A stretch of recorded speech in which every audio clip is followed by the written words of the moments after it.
매일 아침 영양 꼭 챙기세요.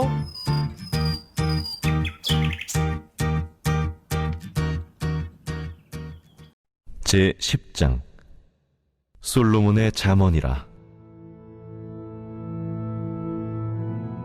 지혜로운 아들은 아비를 기쁘게 하거니와 미련한 아들은 어미의 근심이니라.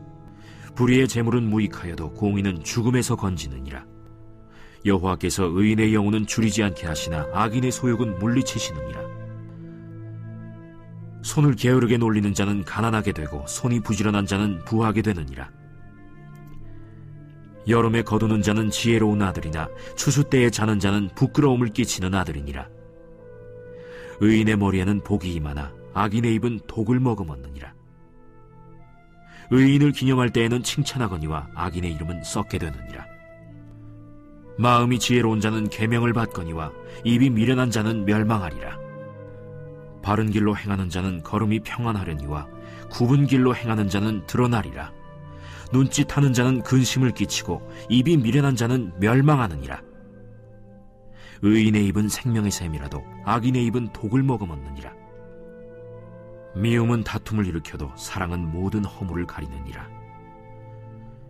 명철한 자의 입술에는 지혜가 있어도 지혜 없는 자의 등을 위하여는 채찍이 있느니라.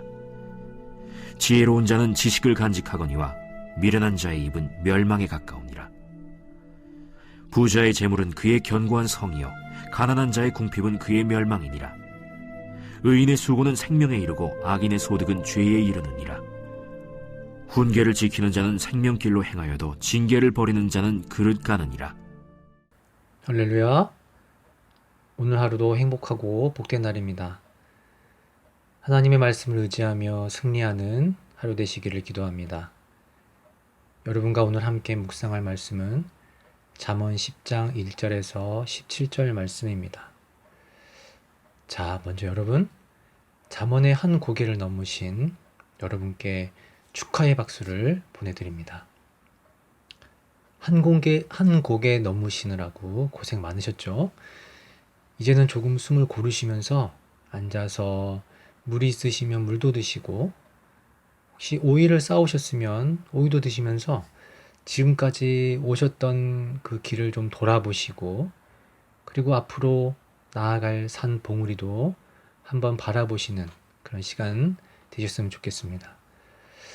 잠언은 총 5개의 봉우리가 있는데요. 1장에서 9장까지 한 봉우리를 지금 우리가 정복하신 것입니다. 그러면 1장부터 9장까지 여정을 잠시 살펴보도록 하겠습니다. 1장에서 9장까지의 첫 번째 봉우리는 다윗의 아들 이스라엘 왕 솔로몬의 잠언이었습니다. 특별히 젊은이들을 위해 많은 교훈들이 들어있었습니다. 1장부터 9장까지를 두 단계로 세분화해 본다면 1장 1절부터 7절까지가 서론 부분입니다. 1장 1절에서 6절까지는 잠언의 목적, 1장 7절은 잠언의 주제입니다. 이거 우리 한번 다시 보지 않으면 서운하겠죠. 잠언의 목적과 주제이기 때문에.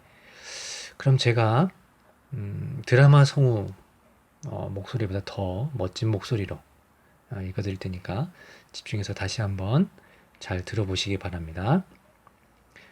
다윗의 아들 이스라엘 왕 솔로몬의 잠언이라. 이는 지혜와 훈계를 알게 하며 명철의 말씀을 깨닫게 하며 지혜롭게 공의롭게 정의롭게 정직하게 행할 일에 대하여 훈계를 받게 하며 어리석은 자를 슬기롭게 하며 젊은 자에게 지식과 근신함을 주기 위한 것이니 지혜 있는 자는 듣고 학식이 더할 것이요 명철한 자는 지략을 얻을 것이라. 잠언과 비유와 지혜 있는 자의 말과 그 오묘한 말을 깨달으리라. 여기까지가 잠언의 목적입니다. 여호와를 경외하는 것이 지식의 근본이거늘 미련한 자는 지혜와 훈계를 멸시하느니라. 이 말씀이 잠언의 주제 말씀입니다. 특별히 7절 말씀은 꼭 외워야 되겠죠. 저를 다시 한번 따라 보시겠습니다. 여호와를 경외하는 것이 지식의 근본이거늘 미련한 자는 지혜와 훈계를 멸시하느니라. 여러분 잘 따라하셨나요? 여호와를 경외하는 것이 지식의 근본이라고 말씀합니다. 여기서 키포인트가 바로 여호와를 경외하는 것입니다. 여러분 이거 놓치면 잠언은 단지 듣기 좋은 말, 세상에서 유명한 사람들이 말하는 명언 같은 것으로만 인식하게 될 것입니다. 그러면 절대 안 된다는 것이죠. 앞으로도 좋은 교훈들의 말씀이 나올 텐데 반드시 꼭 알아두셔야 할 것은 하나님의 교훈의 말씀이라는 사실입니다. 이 말씀은 살아있는 말씀인 것입니다. 세상의 격언과 다릅니다. 분명히 차이를 두고 대하셔야 한다는 사실입니다. 그렇다면 하나님의 말씀으로 교훈들을 인식하기 위해서 어떠한 사정적인 이해와 인식이 있어야 하느냐? 그것이 바로 여호와를 경외하는 것이라는 것입니다. 우리는 꼭 여호와를 경외해야 한다는 것입니다. 그럼 경외란 무엇입니까? 원어적 의미로는 두려움입니다. 여러분, 우리 하나님을 대하실 때 기본적으로 가져야 하는 마음가짐은 경외, 즉 두려움이라는 사실입니다. 여러분, 두려움이란 무엇입니까? 하나님을 가볍게 보지 말라는 것입니다.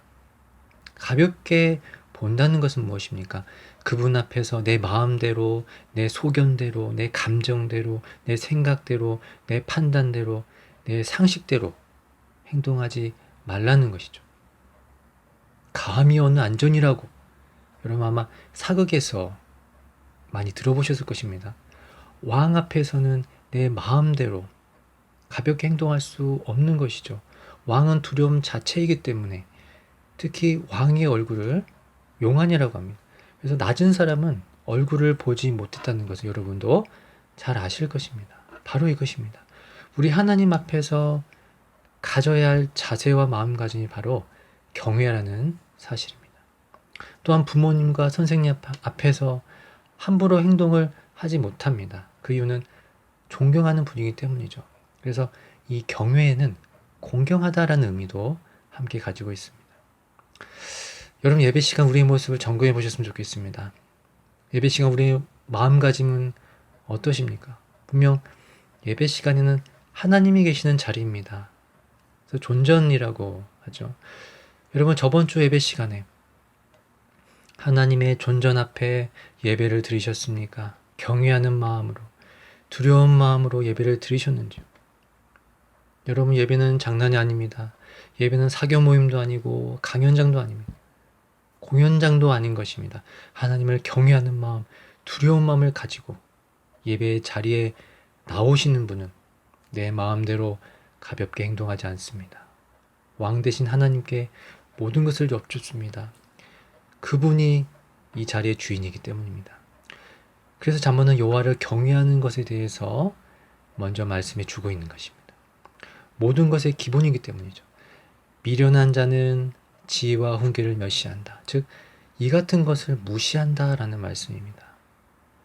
하나님을 경외해야지만 그때부터 순종할 수 있습니다. 하나님을 경외해야지만 그 말씀이 중요하다는 것을 인식할 수 있습니다. 그동안 내가 생각하고 있었던 것들에 대해서 그것을 기준으로 삼지 않고 모든 것을 내려놓을 수 있기 때문입니다. 이제는 가볍게 받아들이지 않고 집중해서 진중하게 받아들이기 때문입니다. 이렇게 할 때 삶의 변화가 일어나게 되는 것입니다. 하늘의 밀이 땅에 떨어져 죽어야지만 많은 열매를 맺을 수 있기 때문입니다. 경외는 하나님 앞에, 하나님 말씀 앞에 내 자신을 넙죽 엎드리는 것 같습니다. 고대시대 왕 앞에서 낮은 지위의 사람들이 고개도 못 들고 몸을 넙죽 엎드리고 왕의 말씀에 귀를 기울이는 것 같습니다. 여러분 하나님의 말씀을 대하실 때, 하나님의 말씀을 대하실 때, 하나님을 대하실 때 이러한 마음으로 대하십시오. 경외함으로, 두려운 마음으로, 존경하는 마음으로 하나님께 나아가시길 바랍니다. 오늘 본문 10장 1절부터 17절까지는 두 번째 봉우리가 시작되는 솔로몬의 잠언의 내용입니다. 두 번째 봉우리는 10장부터 24장까지 솔로몬의 잠언에 관계된 내용입니다. 여러분 쭉 읽고 묵상해 보시면 여러분 어려운 말씀들이 없습니다. 하지만 당부드리고 싶은 것은 이 말씀을 경외함으로 받아들이시라는 것입니다. 그렇지 않으면 세상의 윤리와 격언과 같이 받아들일 수 있기 때문에 경외함의 중요성에 대해서 먼저 말씀을 드린 것입니다. 여러분 오늘 하루도 바쁜 일상생활을 시작하실 텐데 꼭 기억하셔야 될 것은 여러분 곁에는 언제나 하나님이 계시다는 사실입니다. 임마누엘의 하나님. 여러분 믿으십니까? 하나님을 경외하는 마음이 있으시다면 언제나 하나님을 찾으십시오. 그렇게 하신다면 하나님은 놀라운 은혜로 역사해 주실 줄 믿습니다. 아멘.